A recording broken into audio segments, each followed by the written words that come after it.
안녕하세요. 반갑습니다. 송정희 낭독학교 고급과정 낭독회에 오신 여러분들 진심으로 환영합니다. 네. 저희 이번에는 한강 작가의 작품 빛과 실과 또 히라버 시간으로 저희 고급과정을 한번 지내봤는데요. 우리 선생님들의 목소리로 한강 작가의 이 화법을 어떻게 녹여낼 수 있을지 이런 것들 굉장히 궁금하실 거예요. 열심히 잘 준비했거든요. 자, 이제 낭독을 시작하겠습니다. 첫 번째, 저희 9개월이라는 과정 동안 정말 성실히 우리 선생님들 한 땀 한 땀 낭독 이야기를 꾸려왔습니다. 오프닝은 우리 유수정 선생님께서 열어주시겠습니다. 박수로 맞아주세요, 선생님들. 네, 수정 선생님 나와주세요.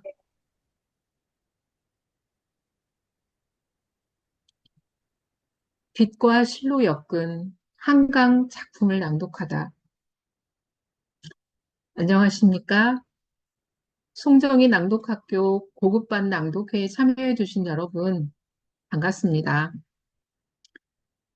저희들은 작년 늦은 여름부터 송정희 낭독학교 일기생으로 인연을 시작해서 9개월의 시간을 함께 했습니다. 만만하지 않은 시간이었지만 눈이 열리고 귀가 트이는 놀라운 경험 속에서 드디어 오늘 이 자리까지 오게 되었습니다. 모쪼록 오늘 경청해 주시는 여러분들과 함께 호흡을 모으며 우리 모두의 마음이 활짝 열려 꽃처럼 피어나기를 기대해 봅니다.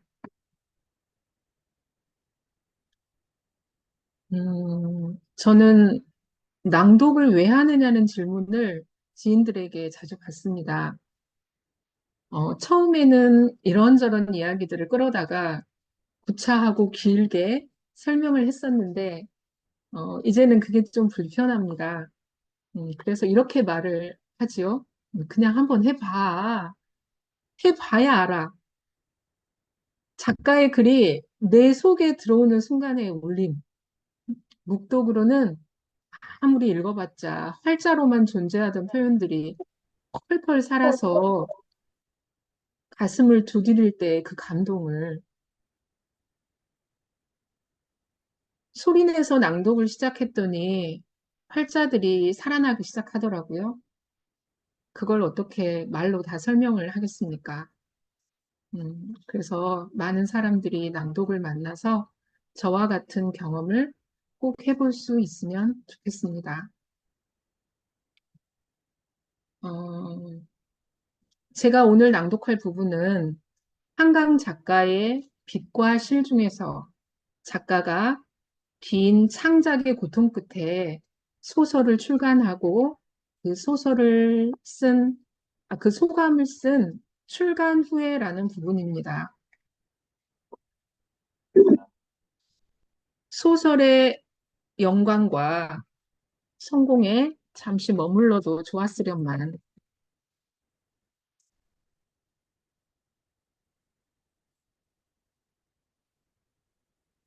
작가의 말 중에 어, 이제 고통 속에 자신을 던져두지 않아도 된다라는 안도의 말이 저의 마음을 핥히었습니다.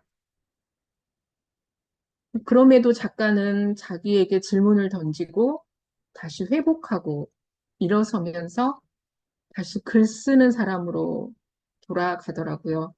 그런 희망의 여정이 저는 좋았습니다. 그래서 살면서 힘든 순간마다 그럼에도 불구하고를 속삭여주는 작가의 글을 처음에는 온통 생채기 투성이라 아프고 힘들었었거든요. 읽어내기가.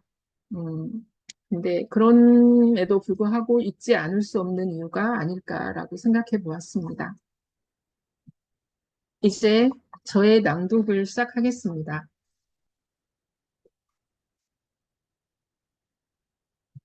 빛과 실,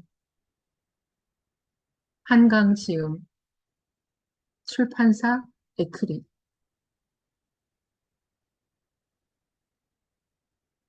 출간 후에 1.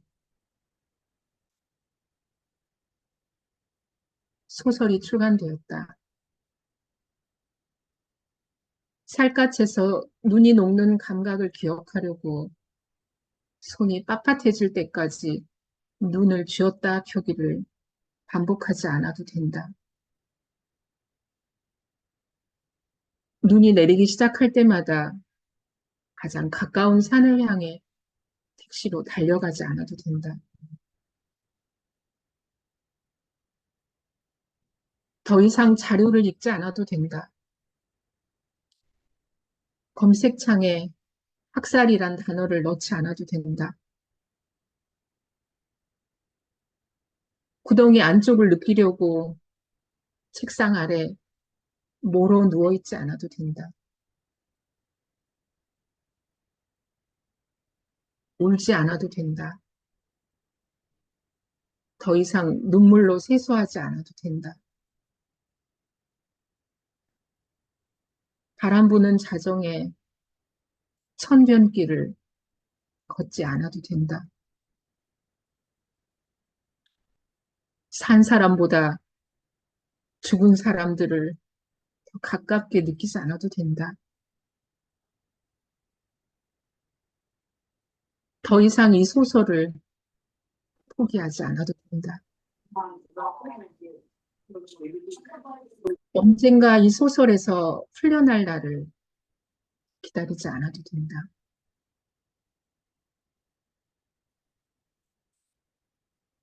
이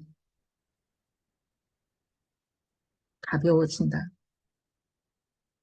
더 가벼워진다. 뼈와 가죽 안에 아무것도 남지 않은 것처럼.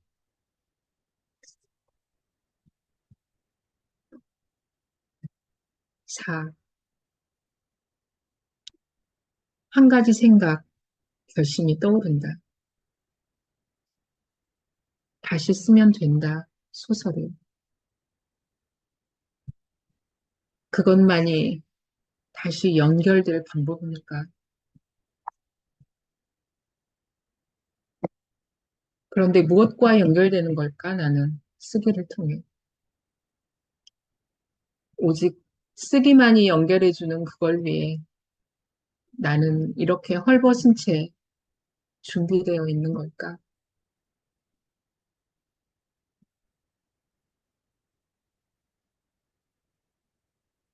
오,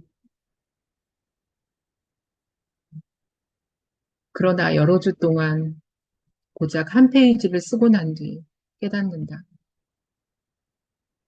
지금 다음 소설을 쓰는 건 애초에 무리였다.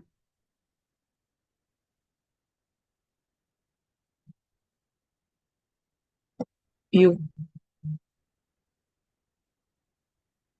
그렇게 포기하고 있을 즈음 출판사에서 연락이 온다. 작별하지 않는다를 쓰면서 들었던 음악들을 소개하는 영상을 만들어 보자고 한다. 연화문 곡을 추려가다가 2019년 1월에 잠시 반복해 들었던 노래를 기억해냈다. 이런 가사를 가진 곡이다. 나는 일어날 거야. 해처럼 떠오를 거야. 통증을 무릅쓰고 그걸 1000번 반복할 거야. 이 노래를 처음 들은 날 달력 종이 뒷면에 1부터 1000까지 숫자를 적어서 벽에 붙였었다. 하루에 하나씩 지우자고 생각했다. 하루씩 살고 쓰자고. 그걸 1000번만 반복하자고.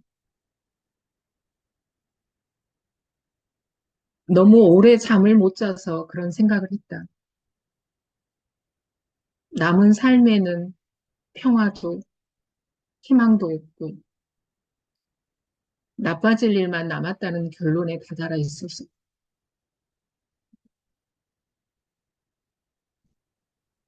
이상한 일은 소설을 써갈수록 점점 살게 되었다는 것이다. 잠드는 시간이 조금씩 늘었고 차츰 악몽을 덜 꾸게 되었다. 피와 시체와 유골로 가득한 소설을 쓰면서 어떻게 그럴 수 있었을까?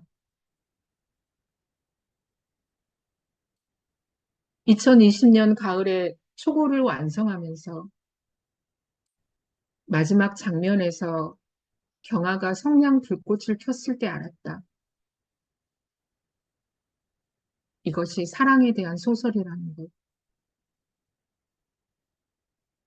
깨어진 유리를 녹여 다시 온전한 덩어리로 만드는 불길인 것.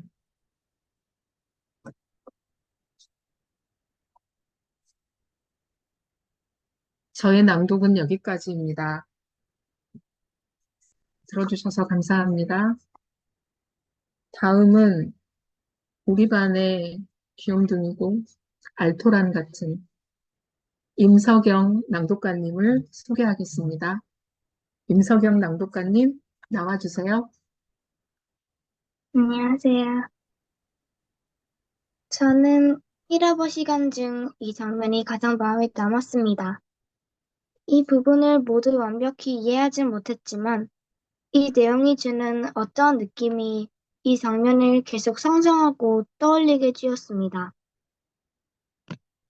그럼 이제 저의 낭독을 시작하겠습니다. 칼리파타 칼라.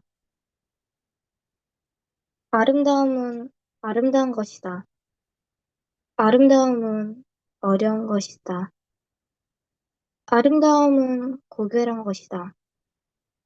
세 번역이 모두 그르지 않은 것은 고대 히라빈들에게 아름다움과 어려움과 고결함이 아직 변절되지 않은 관념이었기 때문이다. 모국어에서 빛이 처음부터 밝음과 색채라는 두 의미를 함께 가지고 있었던 것처럼 독일을 떠나 서울로 돌아온 뒤 처음 맞은 초파일이었다. 오래전 어머니와 여동생과 함께 갔던 수유리의 절을 혼자 다시 찾았다. 떠나기 전엔 절까지 오르는 길 양편으로 감자밭이 펼쳐져 있었는데 밭은 완전히 시멘트로 덮이고 그만그만한 층수의 연립주택들이 세워져 있었다.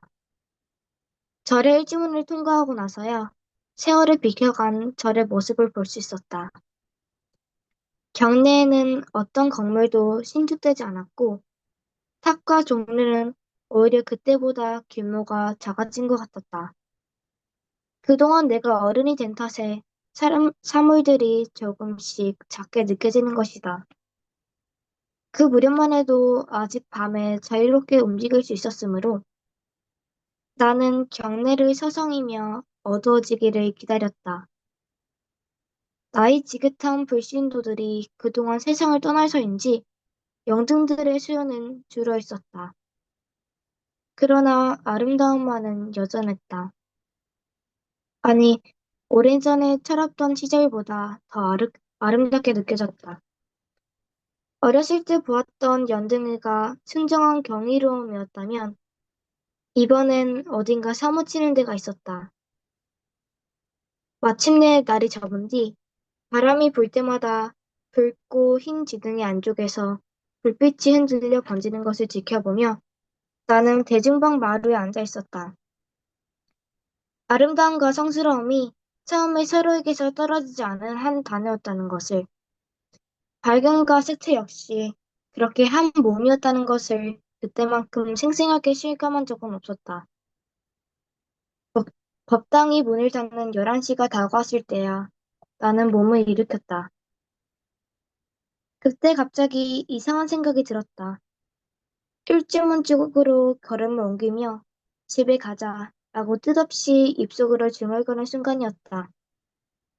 이제 버스 정류장이 있는 대로변까지 나가자면 30분은 걸어야 했고 거기서부터 내가 사는 곳까지 1시간 가까이 버스를 타고 가야 했다. 그 버스가 내가 사는 곳에 영원히 다다르지 못할 것 같았다. 아무리 버스와 지하철을 갈아탄다 해도 길을 찾을 수 없을 것 같았다. 그 생생한 밤의 발끝으로 벗어날 수 없을 것 같았다. 그 느낌은 낯선 것이 아니었다. 독일 생활을 시작한 10대부터 수없이 반복해온 꿈의 내용이 바로 그것이었다. 꿈들 속의 시간은 저물녘이었고 차창 밖 거리 간판들은 모국어도 독일어도 아닌 생소한 문자들로 이루어져 있었다. 꿈속에 나는 잘못 올라탄 버스에서 당장 내리고 싶었지만 버스에서 내린다 해도 어느 버스로 갈아타야 할지, 어떤 길을 건너 다른 정류장으로 가야 할지 알 수 없었다. 그보다 더 큰 문제는 대체 처음의 목적지가 어디였는지 기억해낼 수가 없다는 것이었다.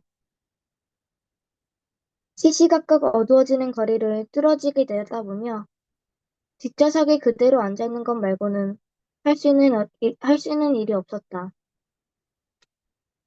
그 꿈에서 깨어날 때마다 느꼈던 형용할 수 없는 마음, 두렵도록 익숙한 그 감정을 누르며 나는 걸음을 옮겼다. 밤 공기가 제법 찼다. 머리 위로 겹겹이 결린 붉은 지등들은 여전히 완전한 아름다움과 정적에 쌓인 채 소리 없이 흔들리고 있었다. 세계는 환이고 산다는 건 꿈꾸는 것이다. 라고 그때 문득 중얼거려 버렸다. 그러나 피가 흐르고 눈물이 쏟는다. 저의 낭독은 여기까지입니다. 다음 낭독가 김지순 선생님 나와주세요.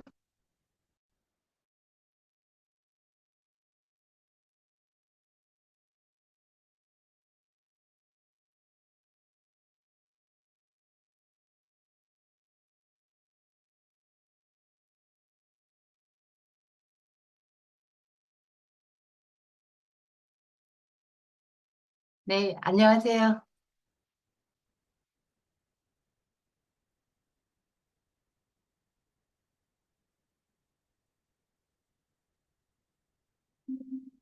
저는 히라버 시간 중에 목소리라는 부분을 낭독하겠습니다. 바람이 분다. 남녀노소에게 부는 뜨거운 바람. 100일 동안 한강책 17권 전시로 봄부터 불기 시작한 이 바람은 아직도 꺼질 줄 모르고 날마다 도서관을 구석구석 태우고 있다. 그중 히라버 시간을 낭독하게 된 이유는 필름 조각으로 태양을 올려다 봅니까? 라는 문장을 읽는 순간 나의 내면에 잠자던 추억들이 전기에 감전된 듯 상상 속 화면으로 다가왔고 쓰라리고도 달콤한 슬픔이라는 섬세한 문장의 표현 내용에서는 과거와 미래가 줄타기를 하듯 뜨거운 울림으로 다가왔습니다. 또 시력을 잃어가는 남자와 청력을 잃어가는 이야기 중에 노안으로 요즘 눈이 잘 안 보이는 나에게는 마치 내가 주인공인 것처럼 착각하게 만들어 더욱 애절한 감동을 받았습니다. 1년 전 비틀거리는 실뿌리로 시작한 낭독. 때로는 흔들리는 여린 허리를 잡고 매달려 보기도 하고 옹골찬 덩쿨이 되길 바라며 붙잡아 세워보기도 했다. 이제 그 뿌리가 새순도 돋고 살이 붙어 며칠 전 화분에 옮겼다. 물만 먹고 자라던 실뿌리가 흙 속의 화분에서도 잘 자라길 바라본다. 설레임으로 새로운 낭독의 여정을 떠나는 또 다른 나처럼. 이제 저의 낭독을 시작하겠습니다. 히라버시간 목소리 부분입니다. 당신이 이 편지를 읽고 있다면 당신의 가족은 아직 그 병원 2층에 살고 있는 것이겠지요. 중정으로 이어지는 돌계단 틈으로 자잘한 제비꽃들도 피었다가 졌겠지요. 볼 때마다 다른 색깔의 화려한 사리를 쓰고 당신의 어머니는 여전히 아름답습니까? 차디탄 회색 눈으로 내 안구를 들여다보던 늙은 독일인 아버지는 아직 안과 의사십니까? 당신이 낳았다는 딸은 이제 많이 자랐습니까? 당신이 좋아했던 오래된 다리아 벤치에 앉으시며 늘 호주머니에 담고 다니던 필름 조각들을 꺼내 눈에 대고 태양을 올려다봅니까? 처음으로 당신과 나란히 그 다리 앞에 벤치에 앉았을 때 당신은 청바지 주머니에서 2개의 필름 조각을 꺼냈지요. 가무잡잡하고 날씬한 팔을 들어 2눈을 필름들로 가리고 해를 올려다보았지요. 견딜 수 없게 가슴이 떨려왔습니다. 당신이 그렇게 하는 것을 예전에 본 적이 있었기 때문입니다. 당신의 아버지에게 처음 진료를 받던 날, 나일락꽃이 핀 병원 중정에 놓인 철제 의자에서 당신은 치렁치렁한 머리를 질끈 묶은 채 필름 조각들을 통해 해를 보고 있었습니다. 당신 옆에 앉아 있던 무뚝뚝한 표정의 남자 간호사가 하나를 달라고 손짓했지요. 다 큰 어른들이 나란히 앉아 한쪽 눈을 감고 필름 조각 한 장씩을 들고 해를 올려다보는 모습은 어딘가 웃음을 자아내는 데가 있었습니다. 그늘진 유리문 뒤에서 내가 훔쳐보고 있다는 것을 알아채지 못한 채 남자는 필름에서 눈을 떼고 몇 마디 말을 당신에게 건넸지요. 당신은 주의 깊게 남자의 입술을 바라보았습니다. 순간 당신의 입술이 어색하고 짧게 입 맞추었습니다. 2사람이 연인이 아니라는 것은 분명해 보였기에 나는 놀랐습니다. 당신 역시 멈칫 물러 앉았다가 이내 용서하듯 날렵하게 남자의 뺨에 입맞추었습니다. 함께 해를 보았으므로 생긴 우정의 너그러운 의뢰라는 듯이 말없이 돌아서 사라지는 당신의 뒷모습을 남자는 여전히 멋쩍은 얼굴로 지켜보고 있었습니다. 그 몇 분간의 완전한 정적이 17살의 나에게 얼마나 깊은 인상을 남겼는지 당신은 알지 못했겠지요. 얼마 지나지 않아 당신이 그 병원집의 딸이라는 것을, 갓난아이였을 때 열병을 앓다 청력을 잃었다는 것을, 이전에 특수학교를 졸업한 뒤 병원 건물 뒤쪽의 창고에서 목가구를 제작하며 지내오고 있다는 것을 알게 되었습니다. 그 후 진료를 받기 위해 병원 현관에 들어설 때마다 작업복 차림으로 무심히 강가를 산책하는 당신을 먼 발치에서 볼 때마다 나는 나일락 냄새를 갑자기 들어마신 것처럼 멍해지곤 했습니다. 뭐가 보여요? 내가 묻는 동안 당신은 주의 깊게 내 입술을 들여다보았지요. 순간 그 무뚝뚝한 얼굴의 남자 간호사를 이해할 수 있었습니다. 헐렁한 작업복 셔츠의 앞주머니에서 수첩을 꺼내 볼펜으로 썼습니다. 내 눈으로 직접 봐. 그때 나는 불현듯 낯선 슬픔을 느꼈는데 방금 받은 상처나 모욕감으로 인한 것이 아니라는 것을 곧 깨달을 수 있었습니다. 완전히 모든 것을 못 보게 될 나이는 아직 나에게 멀리 충분히 떨어져 있었습니다. 쓰라리고도 달콤한 그 슬픔은 믿을 수 없을 만큼 가까이 있는 당신의 진지한 옆 얼굴에서 미세한 전류가 흐르고 있을 것 같은 입술에서 그토록 또렷한 검은 눈동자에서 흘러나온 것이었습니다. 저의 낭독은 여기까지입니다. 다음 낭독가는 인자하고 포근함으로 늘 따뜻함을 전해주시는 정용미 낭독가님을 소개하겠습니다. 선생님, 낭독 잘 들었습니다. 어릴 적 작가가 볼펜깍지에 끼운 몽땅 연필과 아버지 방에서 몰래 가져온 철제 스테이플러, 자투리 종이들과 일기장에 끄적여 놓은 시, 사랑이란 무엇일까? 가슴과 가슴 사이를 연결해주는 금실이지.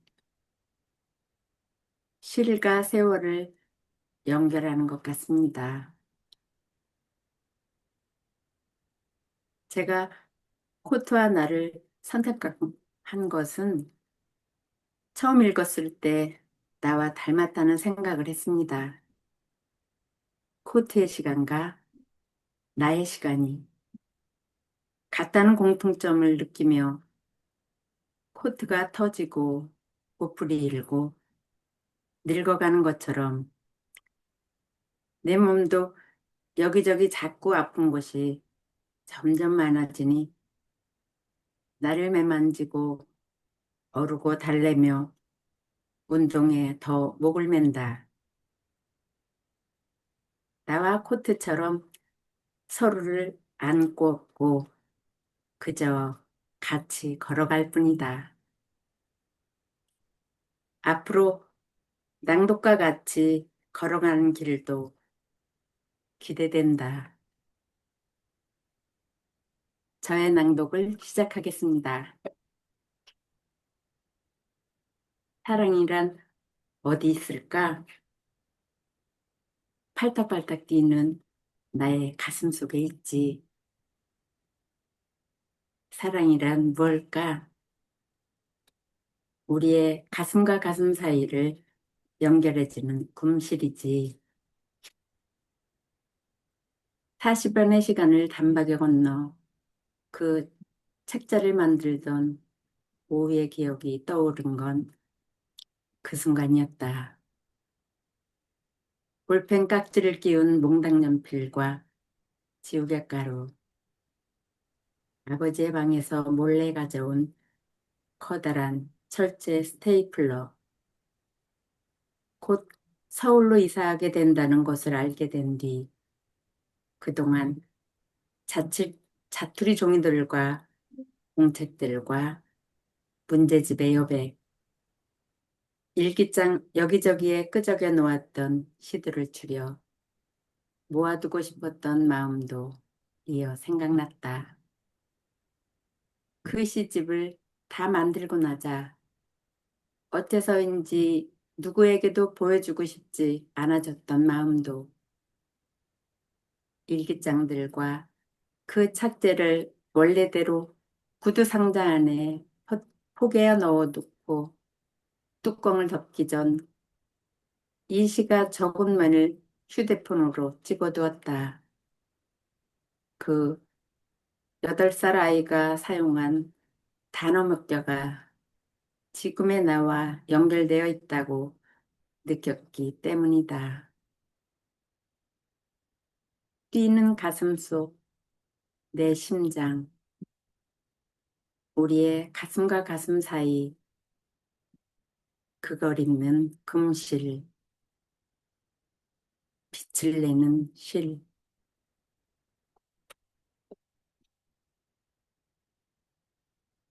코트와 나. 나는 50년 늙고 코트는 20년 늙었네. 30살 겨울의 삶.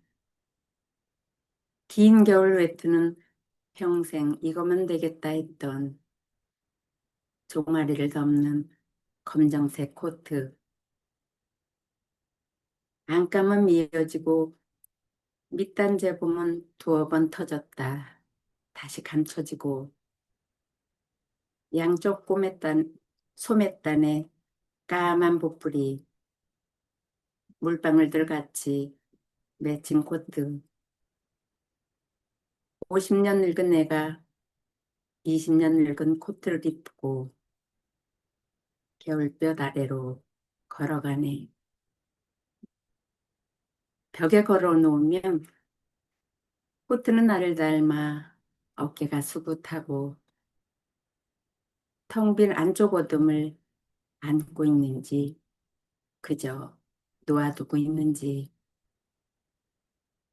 반으로 접어 의자에 걸쳐두면 코트는 나를 닮아 먼지투성이 몸을 곧잘 구부릴 줄 알고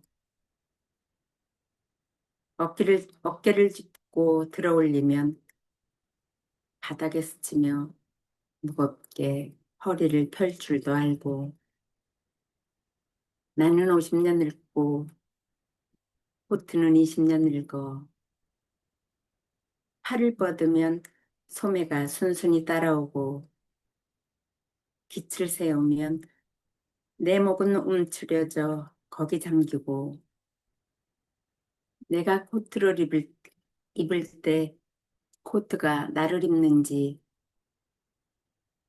겉감이 안감을 당기고 안감이 겉감을 두르듯 코트는 나를 안고 나는 코트를 엎는지 나는 50년 늙고 코트는 20년 늙어 함께 이별한 것, 끌어안는 것, 간절히 기울어져 붙잡았던 것, 그러다 끝내 놓친 것, 헤아릴 수 없네. 나는 50년 늙고 코트는 20년 늙어 어느 날 헤어질 서로를 안고 업고 겨울볕 속으로 걸어가네. 저의 낭독은 여기까지입니다.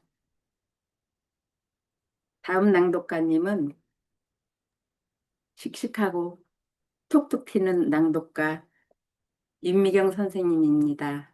나와주세요. 네, 안녕하세요. 소개받은 윤미경입니다. 정용미 낭독가님의 편안한 낭독 너무 잘 들었습니다. 30여 년 전 대학교 3학년 봄에 광주의 한 대학교를 찾은 적이 있습니다. 그곳에서 처음으로 광주의 대학생들을 만나 5.18 이야기를 들었습니다. 1980년 당시 그들 역시 7살 남짓의 아이들이었을 것입니다. 그러나 부모와 삼촌, 이모가 광주의 함성에 함께 했었기에 또 민주화 묘역이 완공된 바로 다음 해였기에 제가 만난 그들의 목소리 또한 매우 뜨겁고 진실했습니다. 한강 작가의 글귀, 과거가 현재를 돕고 죽은 자가 산자를 구한다. 이 구절 덕분에 저는 그때의 광주 대학생들을 다시 떠올릴 수 있었습니다. 역사는 여전히 반복되고 있지만 양심의 고통을 감내하는 이들이 있기에 우리가 살아갈 수 있음을 생각하며 다시 감사한 마음을 갖게 되었습니다. 광주의 아픔과 감동을 한강 작가의 빛과 시를 통해 다시 읽어낼 수 있음 또한 큰 선물입니다. 제가 낭독할 부분은 망월동 묘지를 다녀온 뒤 젊은 야학 교사의 일기를 읽으며 소년이 온다를 어떻게 그려낼지 확신하게 된 한강 작가의 소회 중 일부입니다. 이제 저의 낭독을 시작하겠습니다. 1년 가까이 새로 쓸 소설에 대한 스케치를 하며 1980년 5월 광주가 하나의 겹으로 들어가는 소설을 상상했다. 그러다 망월동 묘지에 찾아간 것은 같은 해 12월, 눈이 몹시 내리고 난 다음날 오후였다.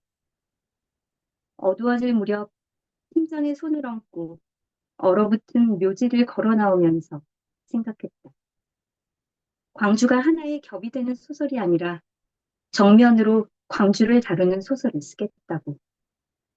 900여 명의 증언을 모은 책을 구해 약 한 달에 걸쳐 매일 9시간씩 읽어 완독했다. 이후 광주뿐 아니라 국가폭력의 다른 사례들을 다룬 자료들을 장소와 시간대를 넓혀 인간들이 전 세계에 걸쳐 긴 역사에 걸쳐 반복해온 학살들에 대한 책들을 읽었다. 그렇게 자료 작업을 하던 시기에 내가 떠올리곤 했던 두 개의 질문이 있다. 20대 중반에 일기장을 바꿀 때마다 맨 앞 페이지에 적었던 문장들이다. 현재가 과거를 도울 수 있는가? 산자가 죽은 자를 구할 수 있는가? 자료들을 읽을수록 이 질문들은 불가능한 것으로 판명되는 듯했다. 인간성의 가장 어두운 부분들을 지속적으로 접하며 오래전에 금이 같다고 생각했던 인간성에 대한 믿음이 마저 깨어지고 부서지는 경험을 했기 때문이다. 이 소설을 쓰는 일을 더 이상 진척할 수 없겠다고 거의 체념했을 때, 한 젊은 야학 교사의 일기를 읽었다.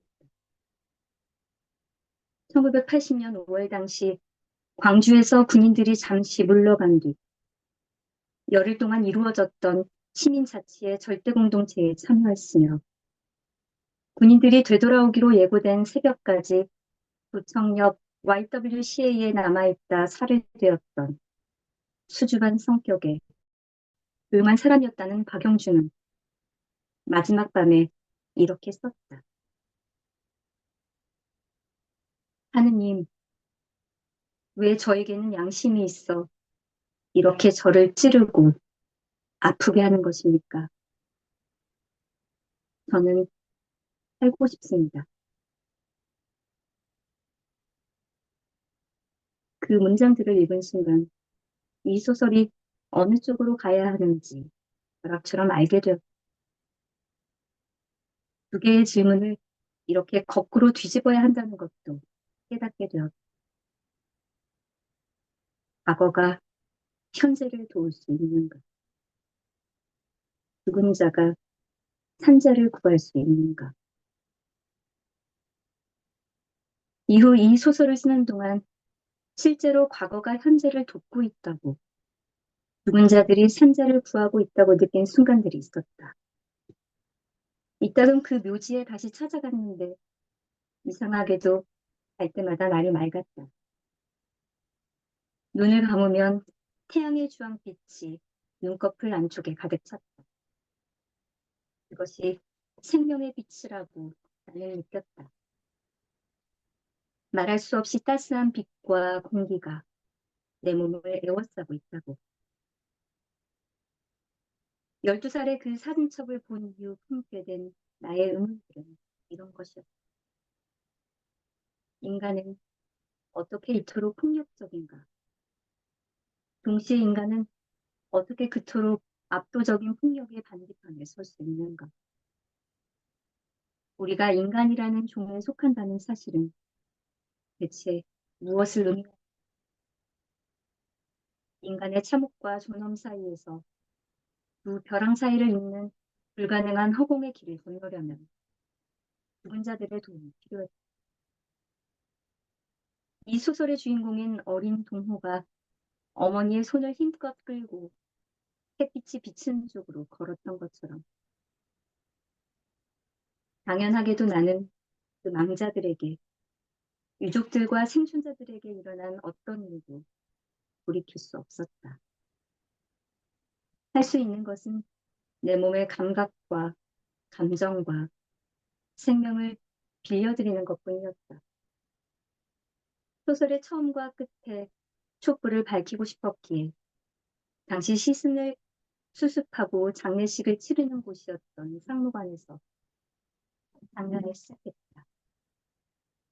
그곳에서 15살의 소년 동호가 시신들 위로 흰 천을 덮고 촛불을 밝힌다.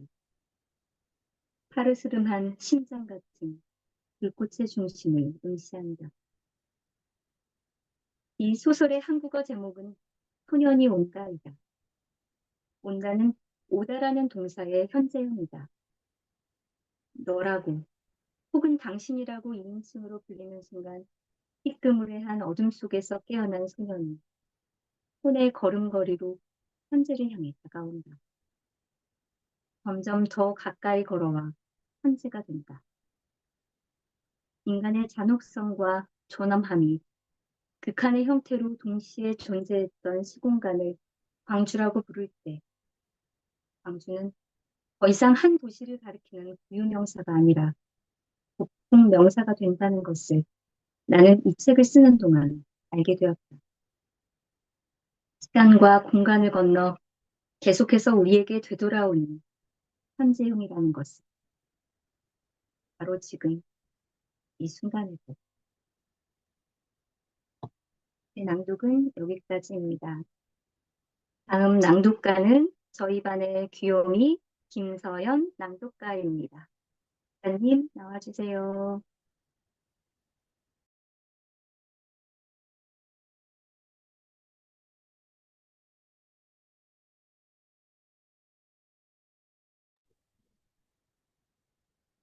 잠시만요. 서연이가 지금 뭐 기계적인 좀 오류가 있는 것 같아요. 저희 서연이 다음에 우리 이미경 선생님, 네, 이미경 선생님 먼저 할까요? 네, 이미경 선생님 들어와 주세요. 안녕하세요. 제가 송정희 낭독 교실에 입문한 지도 벌써 1년이 지납니다. 목이 잠기거나 쉰 듯하게 나오는 제 목소리가 자꾸만 마음에 걸려서 힘들어할 때라 낭독 공부를 시작하며 이런저런 욕심도 냈던 것 같습니다. 이제는 달라진 제 목소리에도 귀 기울일 수 있게 되어 정말 감사합니다. 그동안 지도해주신 송정희 성우님과 함께 해온 여러분들이 있어 배움의 시간이 기다려지고 즐거웠습니다. 서울과 전주에서 서로 얼굴을 마주하고 낭독하는 경험도 참 특별했습니다. 우리의 고마운 낭독 인연을 소중히 간직하겠습니다. 제가 낭독할 부분은 한강의 숲을집 빛과 실 중에서 북향정원입니다. 북향정원을 고른 이유는 제 삶의 한 모퉁이에서 낭독이란 따뜻한 정원을 하나 발견했기 때문입니다.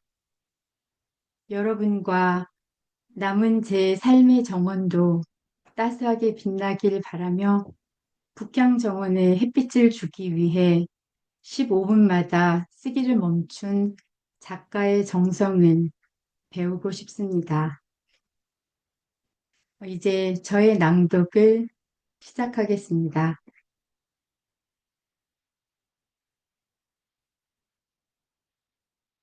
북향정원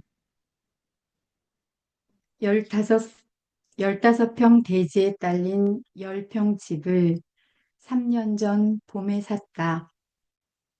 48살에 내 명의로 온전히 갖게 된 최초의 집이다.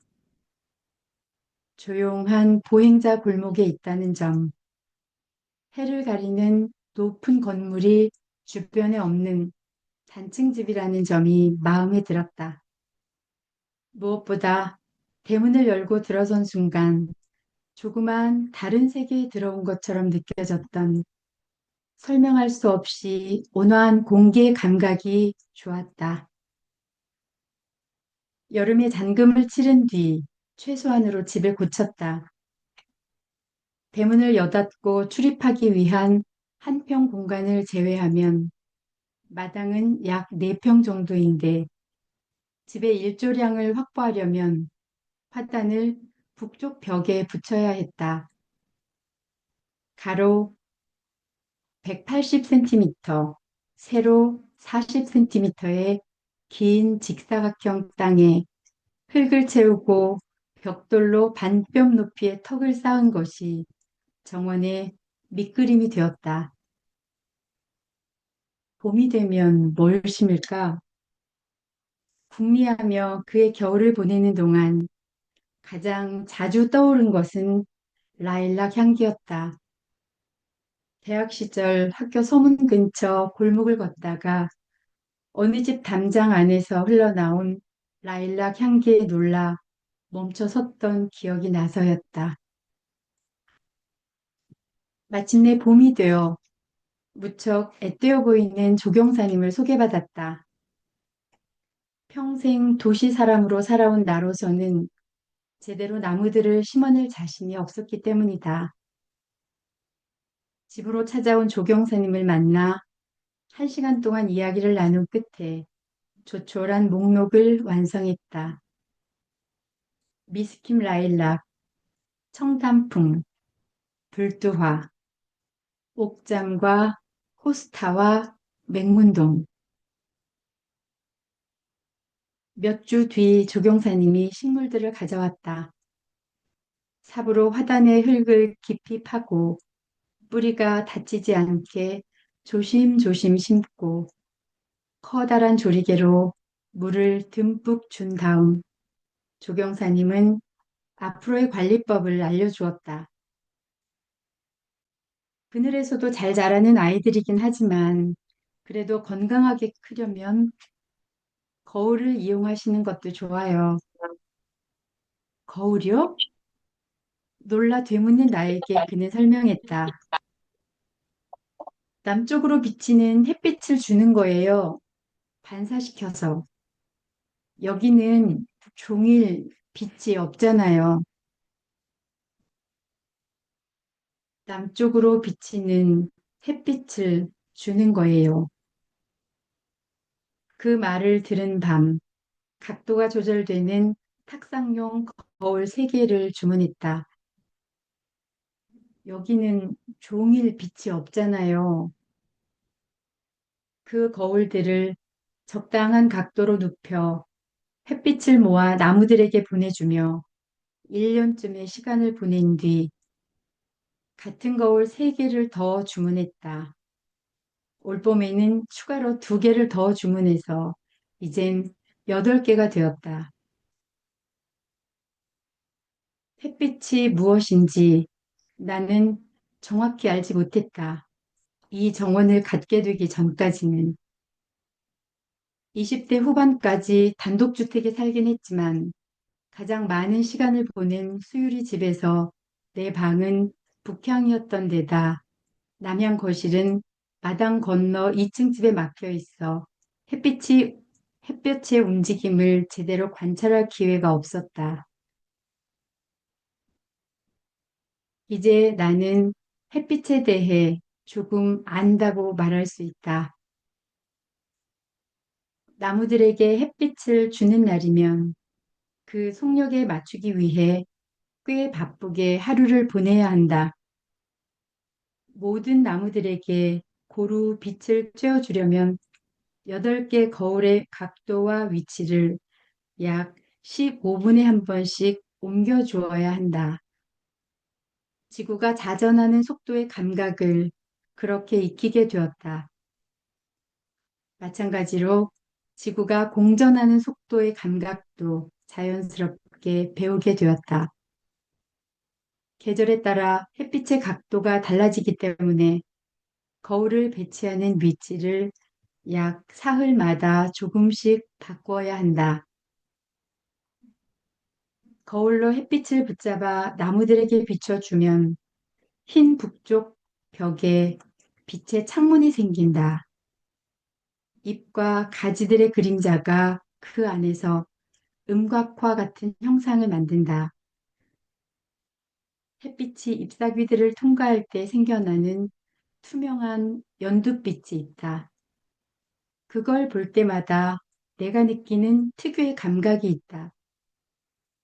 식물과 공생해온 인간의 유전자에 새겨진 것이리라 짐작되는 거의 근원적이라고 느껴지는 기쁨의 감각이다.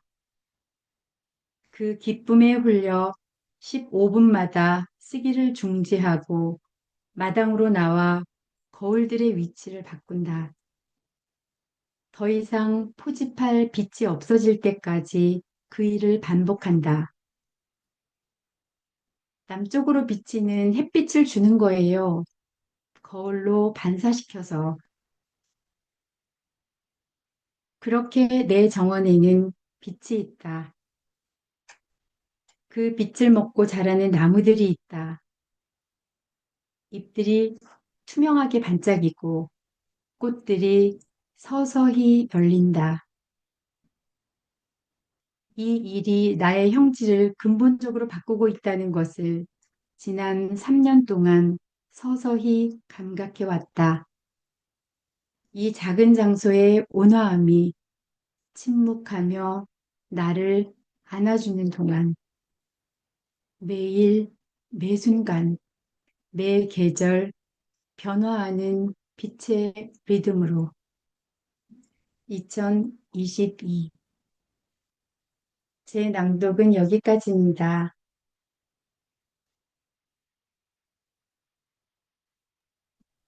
다음, 다음 순서는 이번 낭독 과정을 공부하며 엄마가 된 김미영 낭독가 차례입니다. 육아의 고단함을 음, 세상에서 가장 아름다운 미소로 날리고 행복한 나날을 보내고 있는 김미영 낭독가님 나와주세요.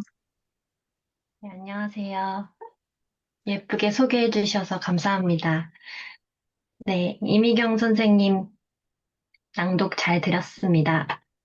거울이 배치된 재미있는 정원이 눈앞에 그려지는 듯한 차분한 낭독 잘 들었습니다.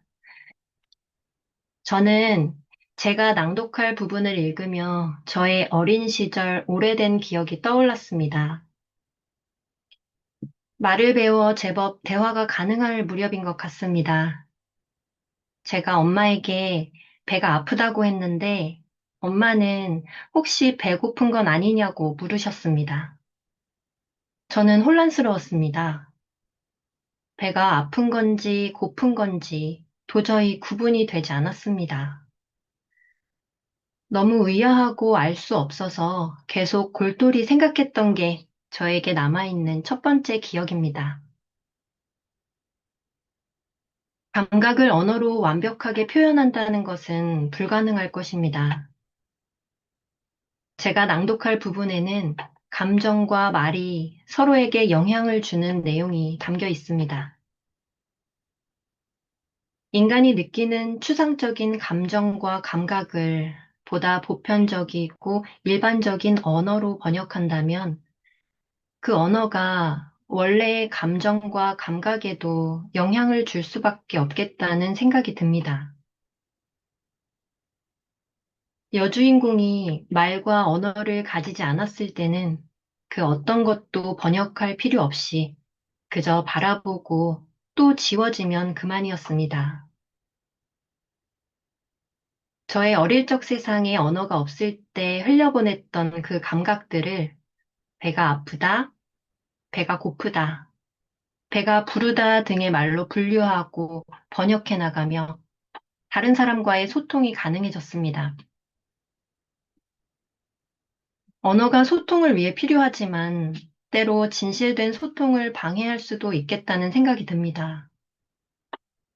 소설 속에서 주인공들은 눈으로, 손가락과 피부로 서로를 이해하기에 충분했습니다. 이제 태어난 지 70일이 간 넘은 언어를 가지지 않은 우리 딸에게 세상은 어떤 모습일까 생각해 봅니다. 엄마의 눈을 보고 방긋 웃는 딸을 보며 제가 느낀 감정은 감히 이 세상의 어떤 언어로도 표현하기 힘듭니다. 서로의 눈과 얼굴을 보며 벅찬 사랑을 주고받습니다. 히라버시가는 마치 암호처럼 쉽게 읽히지 않았고 내가 잘 이해한 게 맞는지 확신도 없었습니다. 그러나 책을 낭독하며 저의 감각이 세밀해지는 것을 느꼈고 그 과정에 집중할 수 있었습니다. 그럼 저와 함께 그 감각을 느껴보실까요? 지금부터 저의 낭독을 시작하겠습니다.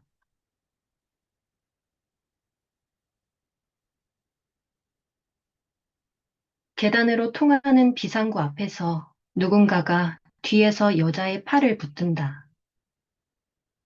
그녀는 놀라 뒤돌아본다. 히라버 강사를 이렇게 가까이서 보는 것은 처음이다. 교단에 서 있지 않은 그의 키는 생각보다 작고 얼굴은 이상하리만큼 갑자기 나이 들어 보인다. 저 불편하게 해드릴 생각은 없었습니다. 숨을 몰아쉬며 그는 더 가까이 그녀에게 다가와 묻는다. 혹시 내 말을 들을 수 없나요? 그는 갑자기 두 손을 들더니 무엇인가를 수화로 말한다. 같은 동작을 되풀이하며 그것을 해석하듯 더듬더듬 반복해 말한다. 미안합니다. 미안하다는 말을 하려고 나왔습니다. 그녀는 그의 얼굴을 묵묵히 바라본다. 그가 숨을 몰아쉬며 체념하지 않은 채 필사적으로 두 손을 움직이는 것을 본다. 말하지 않아도 됩니다. 아무것도 대답하지 않아도 돼요. 정말 미안합니다. 미안하다는 말을 하려고 나왔습니다.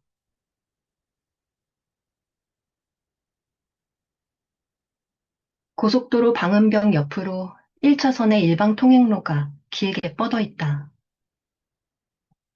그 길 옆에 인도를 따라 그녀는 걷고 있다. 행인이 많지 않아 시에서 돌보지 않는 길이다.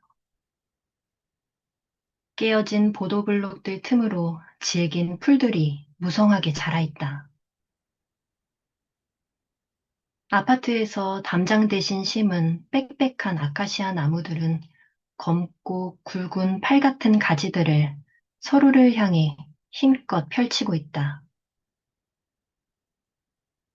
축축한 밤 공기 가득 풀냄새와 배기가스가 역하게 뒤섞여 있다. 수천 개의 날카로운 스케이트 날 같은 엔진음이 지척에서 그녀의 고막을 긋는다. 발 옆에 풀숲에서 여치가 느리게 운다. 이상하다. 언젠가 꼭 이런 밤을 겪은 것 같다. 비슷한 수치와 당혹감을 느끼며 이 길을 걸었던 것 같다. 그때에는 그녀에게 말이 있었으므로 감정들은 더 분명하고 강했을 것이다. 그러나 지금 그녀의 몸속에는 말이 없다. 단어와 문장들은 마치 홀령처럼 그녀의 몸에서 떨어져 보이고 들릴 만큼만 가깝게 따라다닌다. 그 거리 덕분에 충분히 강하지 않은 감정들은 마치 접착력이 약한 테이프 조각들처럼 이내 떨어져 나간다. 그녀는 다만 바라본다. 바라보면서 바라보는 어떤 것도 언어로 번역하지 않는다. 눈에는 계속해서 다른 사물들의 상이 맺히고 그녀가 걷는 속력에 따라 움직이며 지워진다. 지워지면서 어떤 말로도 끝내 번역되지 않는다. 이상 저의 낭독을 마치겠습니다. 다음 낭독가는 안정된 호흡과 차분하고 매력적인 중저음의 목소리로 깊은 울림을 주시는 이정수 낭독가님이십니다. 선생님 나와주세요. 낭낭한 목소리의 김미영 선생님 낭독 잘 들었습니다. 저는 찻집에서 중얼중얼 낭독을 하니 물어보십니다. 낭독이 뭐가 좋아요? 글쎄요.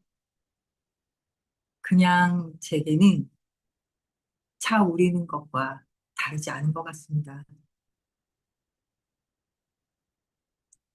왜 차에 이끌리는지, 왜 낭독에 빠지는지 직접 해보시라며 저는 웃을 수밖에 없습니다. 음, 제가 이번 낭독은 히라버 시간의 챕터 10입니다. 평범한 날들의 평범한 이야기일 수 있지만 히라버 강사와 그녀가 차츰 차츰 스며드는 그 날들이 어쩌면 제가 지금 하고 있는 이 자리에서의 모습들과 겹쳐져서 인 듯합니다. 그래서 선택했습니다. 이제 제 낭독을 시작하겠습니다. 10. 순환을 겪다는 뜻의 동사와 배워 깨닫는다는 뜻의 동사입니다. 거의 흡사하지요? 그러니까 지금 이 부분에서 소크라테스는 일종의 언어 유희로 두 가지 행위가 비슷하다고 말하고 있는 것입니다.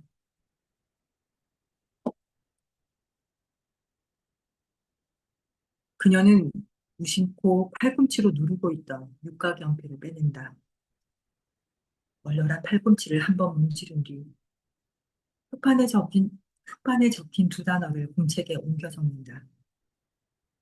먼저 히랍 알파벳으로 단어를 쓰고 결국 그 옆에 문구어로 뜻을 써놓지 못한다.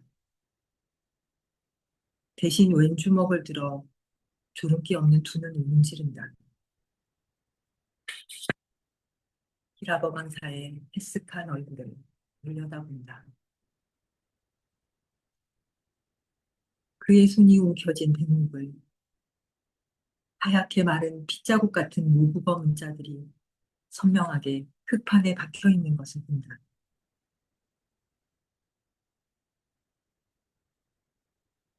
하지만 이 단어들의 중첩을 단순히 언어 유희라고만 볼 수는 없습니다. 실제로 소크라테스에게서 무언가를 배워 깨닫는 일은 글자 그대로 순환을 의미했으니까요. 소크라테스 자신은 생전에 그렇게 생각하지 않았다 해도 그를 지켜본 젊은 플라톤에게는 적어도 그렇게 생각되었을 겁니다.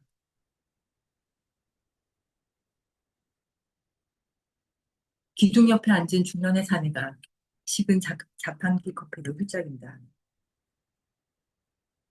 퇴근하고 바로 오면 늘 저녁을 굶게 된다는 그의 제안으로 지난주부터 수업이 8시로 미루어졌는데 포만감 때문인지 오히려 더 졸리고 피로해 보이는 얼굴이다. 철학과 학생은 학기가 끝나 고향에 다니러 갔는지 지난주부터 결석이고 대학원생은 여전히 긴장한 얼굴로 입술을 달싹여 히라버 단어를 소리 없이 발음하고 있다. 그는 의학사 석사 논문이 통과되는 대로 영국에 건너가 히라의학을 공부할 계획이라고 철학과 학생에게 말한 적이 있다. 그러려면 의학사 전공자에게 장학금과 체류비를 지원한다는 제약회사의 심사를 통과해야 한다고도 했다. 언젠가는 낮장마다 잔뜩 밑줄이 그어진 갈레노스의 원서를 들고 와 해부학과 관련된 부분의 해독을 히러바우 강사에게 부탁해 강사를 난처하게 하기도 했다. 원전 해석의 어려움을 호소하는 그에게 강사는 웃음 띤 얼굴로 말했다. 고대 히라버는 유럽 사람들도 다들 어려워해요. 한국의 젊은 사람들한테 한문 고전을 바로 독해하라고 하면 어려워하는 것처럼. 여기서 너무 완벽하게 해가려고 하지 마세요.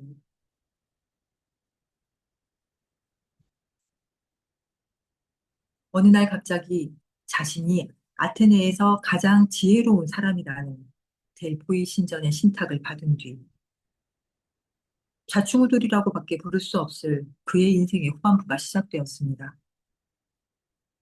시장 입구의 거림처럼, 시비꾼처럼, 멀찍이 사제처럼 버티고 서서 그는 모른다고 반복해 말했습니다. 아무것도 나는 알고 있지 않다고.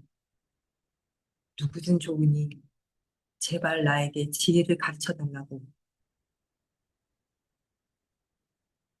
어떤 스승도 없는 배움의 시간. 이제 모두가 그 결말을 알고 있는 순환의 시간이 그의 남은 삶을 이뤘습니다.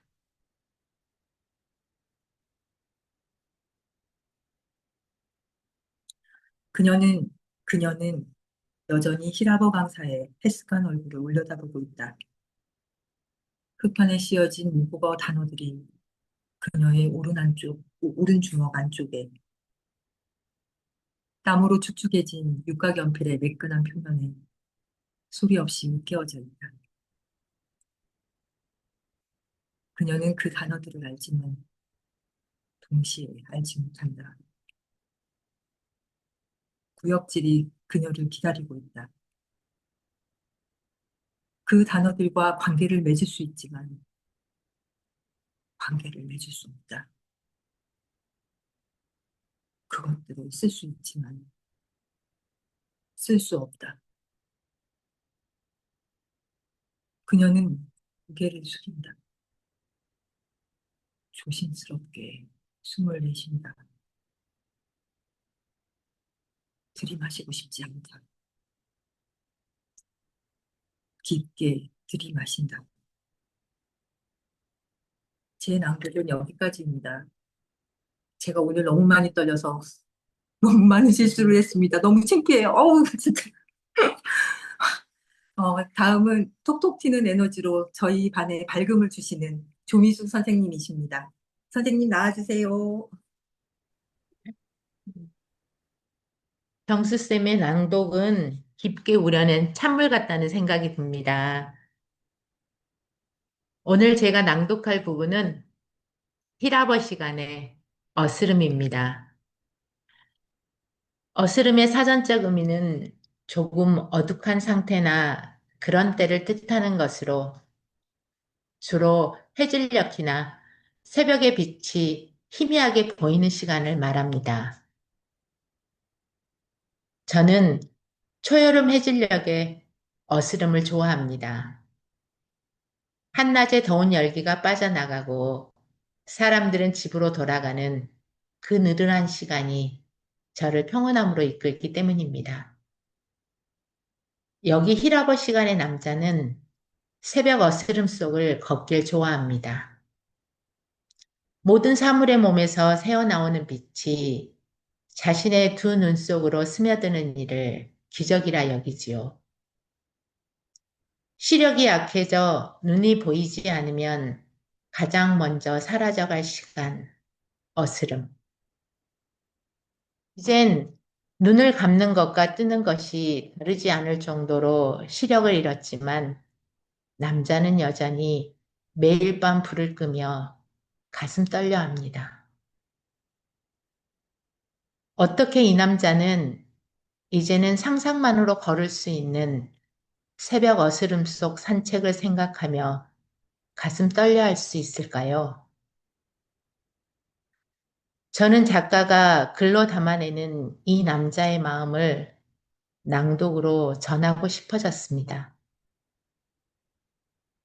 어쩌면 제가 낭독을 하는 이유인지도 모르겠습니다. 9. 어스름. 새벽 어스름 속을 걸어본 적 있니?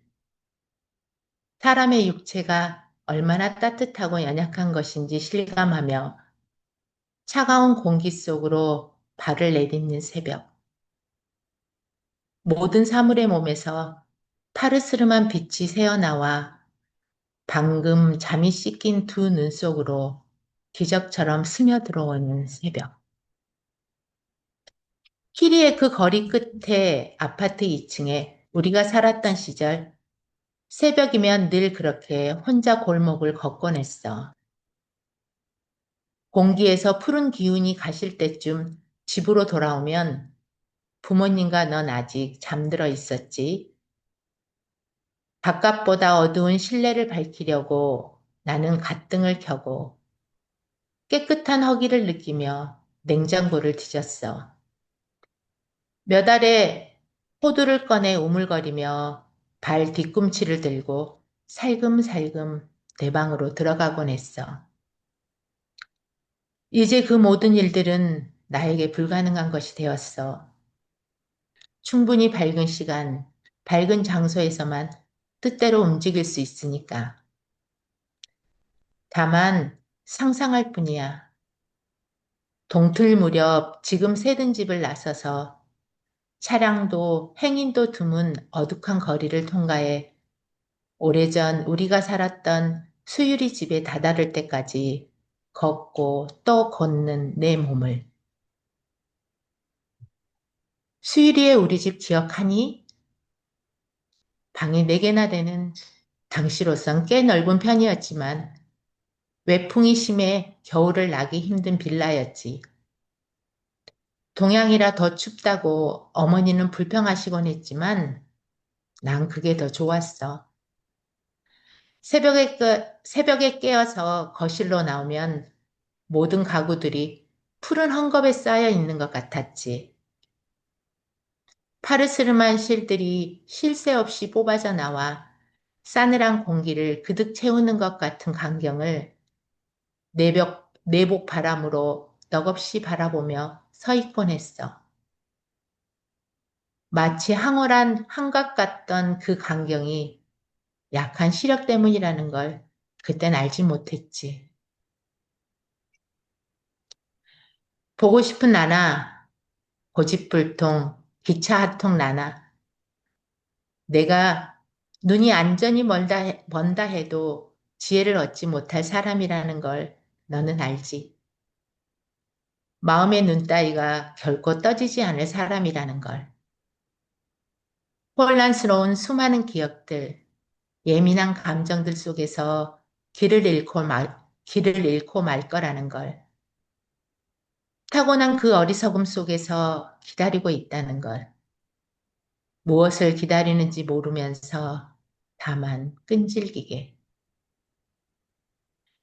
이제 네 시리는 다 돌아갔고 밤은 아까보다 더 깊어졌어. 네 목소리가 정적 속에 스며들어서 이 정적이 어쩐지 따스하게 느껴진다. 동이 트려면 3시간은 더 기다려야 하겠지? 그때까지 잠깐이라도 눈을 붙여야겠지. 이제 스탠드를 끄면 어둠이 찾아오겠지. 눈을 감는 것과 뜨는 것이 거의 다르지 않은 목보다 진한 내 눈의 밤이. 하지만 믿을 수 있겠니? 매일 밤 내가 절망하지 않은 채 불을 끈다는 걸. 동이 트기 전에 새로운 눈을 떠야 하니까. 더듬더듬 커튼을 걷고 유리창을 열고 방충망 너머로 어두운 하늘을 봐야 하니까. 오직 상상 속에서 얇은 점퍼를 걸쳐 입고 문 밖으로 걸어 나갈 테니까. 깜깜한 보도블럭들을 한 발 한 발 디디며 나아갈 테니까. 어둠의 피륙이 낱낱해 파르스름한 실이 되어 내 몸을, 이 도시를 휘감는 광경을 볼 테니까. 안경을 닦아 쓰고 두 눈을 부릅뜨고 그 짧은 파란 빛에 얼굴을 담글 테니까. 믿을 수 있겠니? 그 생각만으로 나는 가슴이 떨려. 저의 낭독은 여기까지입니다. 다음 낭독은 우리 낭독반에 열정 가득한 김현정 선생님이십니다. 나와주세요. 감사합니다. 진솔한 마음이 목소리에 담긴 조미숙 선생님의 낭독 잘 들었습니다. 책에 남긴 거친 필체의 메모. 세상은 환이고 산다는 것은 꿈꾸는 것입니다. 라고 보르헤스가 구술한 문장 바로 아래. 그 꿈이 어떻게 이토록 생생한가? 피가 흐르고 뜨거운 눈물이 솟는가? 라고 쓴 짙은 청색 잉크의 글씨. 세상은 헛되고 환상일 뿐이고 산다는 것은 꿈과 같은 것일진데 생은 이토록 피가 나고 눈물이 솟도록 괴로운 것일까? 15살 가장 아름다운 광경을 눈이 아닌 마음에 담았던 시력을 잃어가는 남자는 때때로 그 황홀한 광경을 꺼내보겠지요. 17년 독일 생활을 끝내고 서울로 돌아온 뒤 처음 맞는 초파일에 다시 찾은 수유리의 절. 여전히 아름다운 절의 모습과 달리 젊은 날 써놓은 메모와 같이 아직도 피가 흐르고 눈물이 솟는 삶을 살아내고 있는 이 남자. 그의 모습에서 저는 위로를 받습니다. 마음의 평화를 얻고자 시작한 낭독입니다. 낭독을 맛깔나게 하는 것보다 마음의 여유와 쉼이 필요했던 저는 지금도 헤매고 있습니다. 낭독도 마음의 평화도 말이지요. 진성이 나오지 않는 낭독, 그리고 삶에 대한 불안한 마음은 여전합니다. 세상이 환이고 산다는 것이 꿈이라 해도 우리는 생생한 삶을 살아내야 합니다. 피 흘리고 눈물이 솟는 것은 당연합니다. 그래도 괜찮다. 피도 눈물도 언젠가는 꿈처럼 느껴질 테니까라고 말하는 것 같습니다. 이것이 제가 한강 작가의 작품 히라버 시간 중 3을 낭독하는 이유입니다. 저희 낭독을 시작하겠습니다. 3. 15살의 초여름이었다. 꽉 찬 달이 검고 뭉클뭉클한 구름장 속으로 멈칫 몸을 감췄다가 드러내길 반복하던 일요일 밤이었다. 아무리 닦아도 어둑한 데가 남는 은숟가락 같은 그 보름달을 올려다보며 나는 어두운 보도를 걷고 있었다. 한순간 신비하고 불안한 암호 같은 달무리가 보랏빛 동그라미를 그으며 구름 위로 번졌다. 수유리의 집에서 419탑 내거리까지는 버스로 고작 세 정거장 거리였지만 워낙 천천히 걸었기 때문에 시간이 펑 늦어버렸다. 모퉁이 서점에 이르렀을 땐 그 옆 전파사에 진열된 여러 대의 텔레비전에서 동시에 9시 뉴스가 시작되고 있었다. 서점에 들어서자 꾸깃꾸깃한 회색 셔츠에 넓적한 멜빵을 한 중년의 남자가 문 닫을 준비를 하고 있었다. 5분만 시간을 달라고 양해를 구한 뒤 나는 바쁘게 서가를 오가며 책을 고르기 시작했다. 그때 집어든 책들 중 하나가 바로 이 책. 불교에 관한 보르헤스의 대중 강연을 번역한 문고판 서적이었다. 그때 나에게 불교의 인상이란 보름쯤 전 어머니와 누이 동생과 함께 갔던 연등의 날의 기억이 전부였다. 그때까지의 짧은 인생을 통틀어 시각적으로 가장 아름다웠다고 할 수 있을 광경을 그 하루의 낮과 밤에 모두 경험했다. 수십 장의 얇은 홍보랏빛 한지 조각들을 일일이 주름지게 말아 꽃잎을 만들어 붙인 연등들이 햇빛을 받으며 대웅전 앞마당에서 흔들리고 있었다. 그날만 특별히 절에서 준다는 심심한 국수를 공양간 앞에 느티나무 그늘에서 먹은 뒤 어두워지기를 기다렸는데 마침내 등들이 밝혀지자 나는 넋을 빼앗기고 말았다.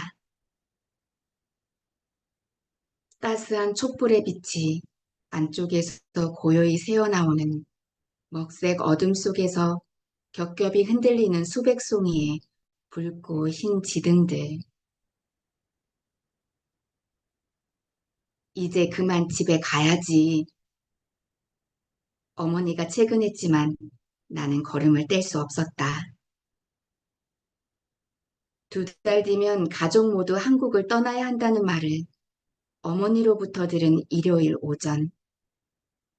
왜 내 눈앞에 그 지등들이 선명하게 떠올랐던 걸까?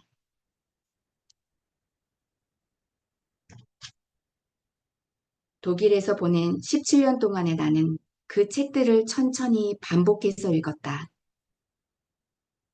어떤 밤에는 그저 한글의 생김새를 들여다보고 있고 싶어서 책장을 넘기지 않은 채 오랜 시간을 보내기도 했다. 어떤 책을 펼치든 그 초여름밤 수유리의 서늘한 공기가 활뚜기로 느껴졌다. 어둑한 은숟가락 같던 달과 신비하고도 불안한 암시 같던 보랏빛 달무리를 잊지 않은 것은 그 책들 덕분이었다. 오늘 아침 이 얇은 초록색 책이 다시 생각나 창고의 트렁크에서 한 장 한 장 넘겨가다가 거친 필체의 메모를 발견했다. 세상은 환이고 산다는 것은 꿈꾸는 것입니다. 라고 보르헤스가 구술한 문장 바로 아래였다. 그 꿈이 어떻게 이토록 생생한가? 피가 흐르고 뜨거운 눈물이 솟는가? 저희 낭독은 여기까지입니다. 나이는 어리지만 실력만은 그렇지 않아 저희 낭독 멘토 같은 존재였던 김서연님의 낭독 들어보겠습니다. 서연 양.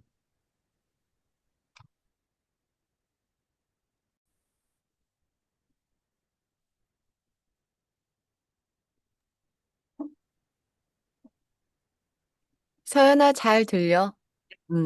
편안하게 해요. 저는 낭독반 마지막 책으로 한강 작가님의 빛과 시를 낭독했습니다. 빛과 실은 사소하고 누구에게나 있을 법한 일을 그냥 지나치는 저와는 달리 사소한 일에 멈춰서서 글로 남긴 한강 작가님의 특유의 섬세한 화법에 놀라게 된 시간이었습니다. 빛과 실은 독자인 저에게 어쩌면 무심코 지나친 나의 날들과 하루들도 내가 글로 남겼더라면 꽤 멋질 날들로 남겨진다는 것을 알려주는 것만 같았습니다.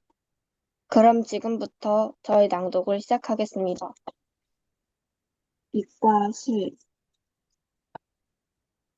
지난해 1월 이사를 위해 창고를 정리하다 낡은 구두 상자 하나가 나왔다. 열어보니 유년 시절에 쓴 일기장 연암한 권이 담겨 있었다. 표지에 시집이라는 단어가 연필로 적힌 얇은 중철제본을 발견한 것은 그 포개어진 일기장들 사이에서였다. A5 크기의 경지 5장을 절반으로 접고 스테이플러로 중철한 조그만 책자. 제목 아래에는 삐뚤빼뚤한 선 2개가 나란히 그려져 있었다. 왼쪽에서부터 올라가는 6단의 계단 모양 선 하나와 오른쪽으로 내려가는 7단의 계단 같은 선 하나. 그건 일종의 표지화였을까? 아니면 그저 낙서였을 뿐일까?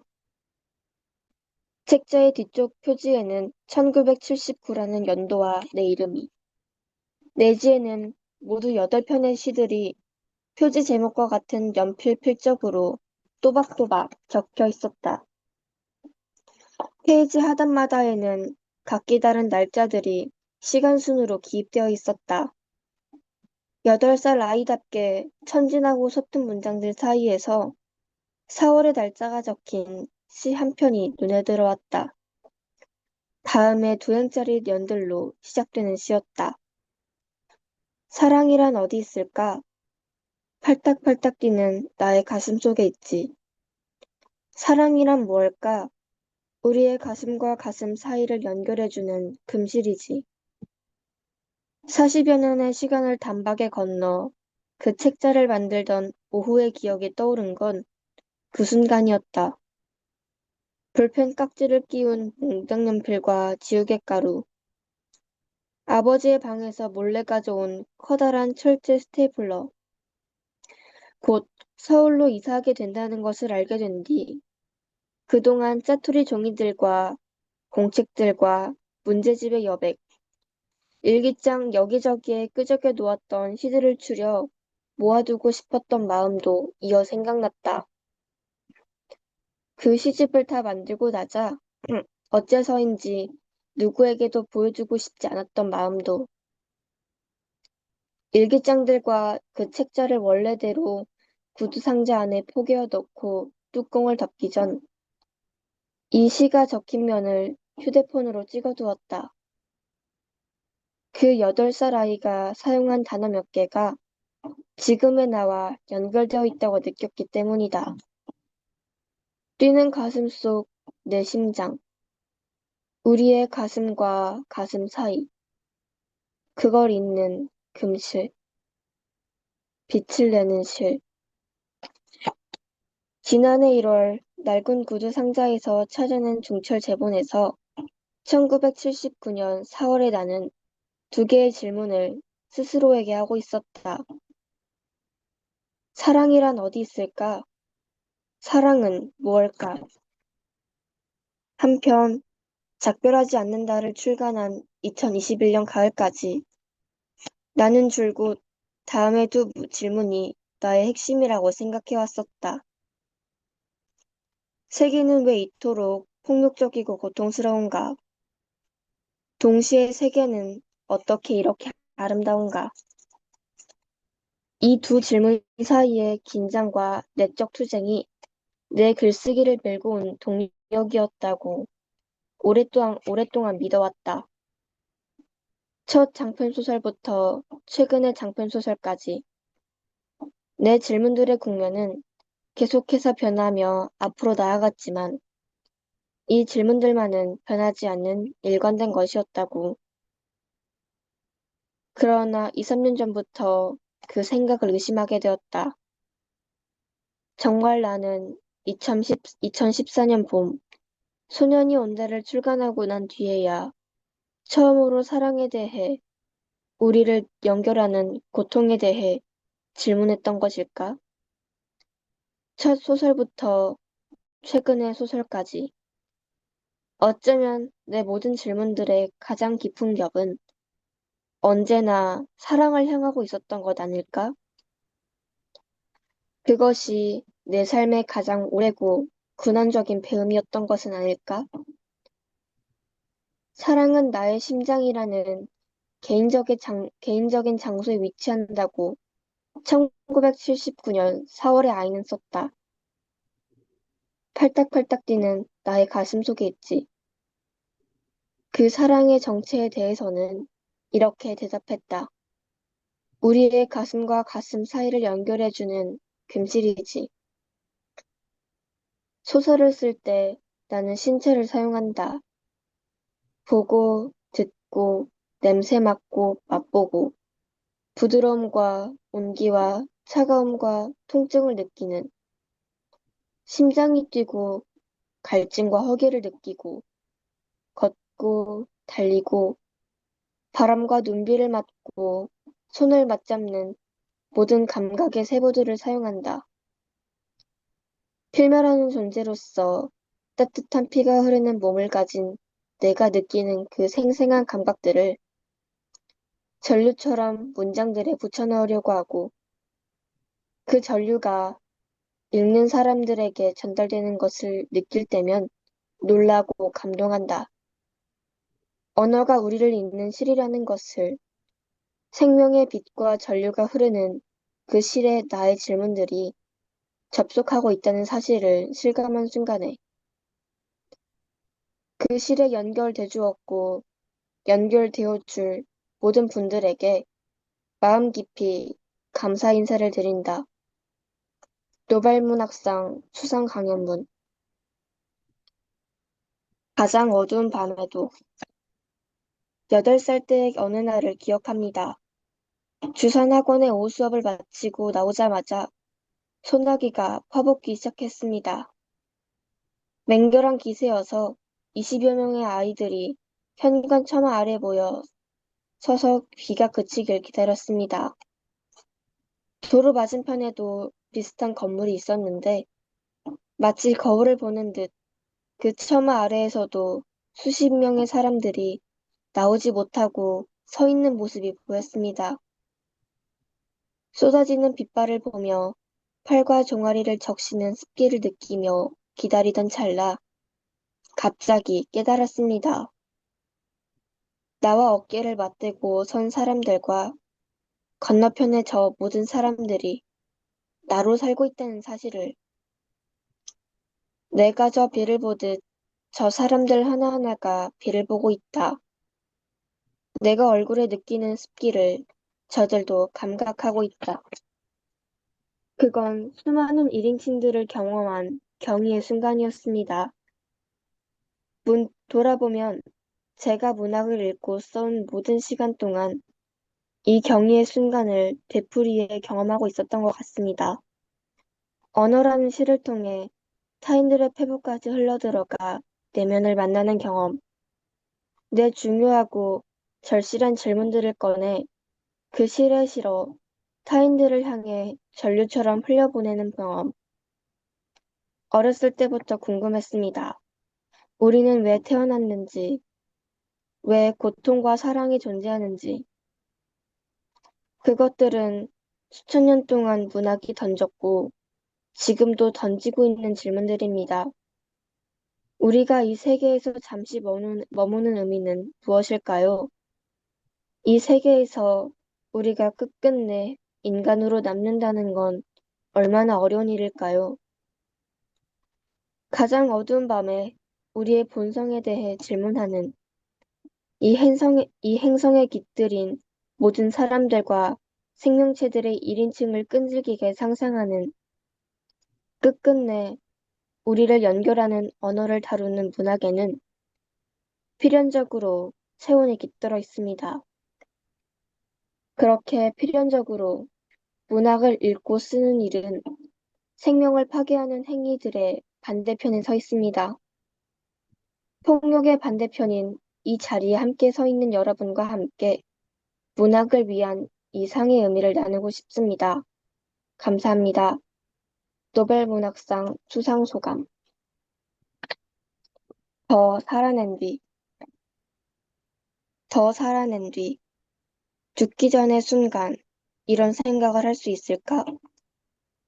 나는 인생을 꽉 껴안아 보았어. 글쓰기로. 사람들을 만났어. 아주 깊게, 진하게.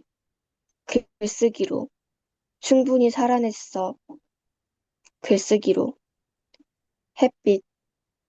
햇빛을 오래 바라봤어. 이상으로 저의 낭독을 마치겠습니다.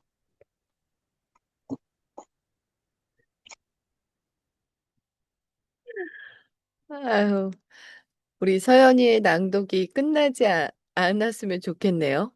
그쵸? 정말 한강 작가가 이렇게 작품을 내고 또 이제 글쓰기를 통해서 세상과 연결하고 또 그 안에 가득 찬 그 사랑이라는 메시지를 우리 서연이 마지막 엔딩 낭독으로 우리가 잘 흡수를 할 수 있도록 어떻게 이렇게 구성을 또 쫀쫀하게 잡아줬는지 참 대단하다는 생각이 듭니다. 마지막 엔딩 문장까지. 네, 저희 고급반 낭독회는 이렇게 마무리 짓도록 하겠습니다. 감사합니다.